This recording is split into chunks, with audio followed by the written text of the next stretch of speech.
Агуу их орны дайны ялалтын 70 жилийн ойн баярыг монголчууд тэмдэглэж байна. Цэргийн дуу бүжгийн эрдмийн чуулган уран бүтээлчдийн найруулан тавьсан баярын хүндэтгэлийн концерт нь Монголын ард түмэнчос энэ дайнд оролцож авсан түүхийг өгүүлжээ.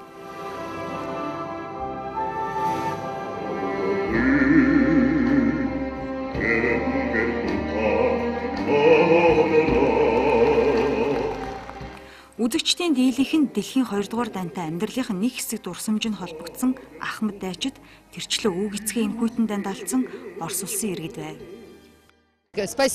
Орос улсаас хүрэлцэн ирсэн хамт олонныхоо нэрийн өмнөөс маш их баярлалаа гэж хэлье. Та бүхний бэлтгэсэн концерт миний хувьд гайхалтай сайхан байлаа. Миний нулимс хүртэл гарч байлаа. Үнэхээр сайхан дуулж байна. Үнэхээр сайн бэлтгэсэн байна. Та бүхэнд маш их баярлалаа.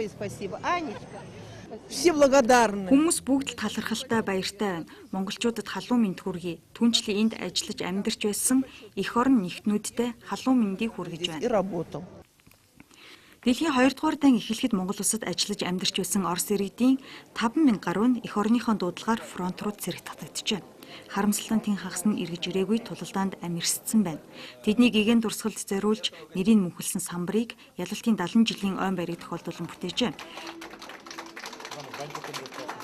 Энэ самбараас төрөл садан эцэг өвгдийнхөө нэрсийг хайхаар Оросын холбооны улс Чех улсаас ирсэн үр ачин Оросын соёл шинжилгээ ухааны төвд цугларсан байна.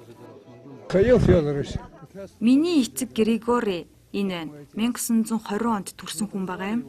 1942 онд тэрээр Монголоос цэрэг татагдсан. Харин 1943 онд амь үргэцсэн.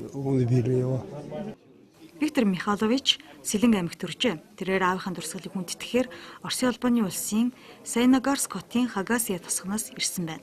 Түүний эхнэрийнх нь эцгийн нэрч энэ самбарт байсныг тэрээр олж харжээ. Аавынхаа тухайн ихэн дурссан энэ мөчид түүний нүдэнд нулимс цэлэгнэж байсан юм.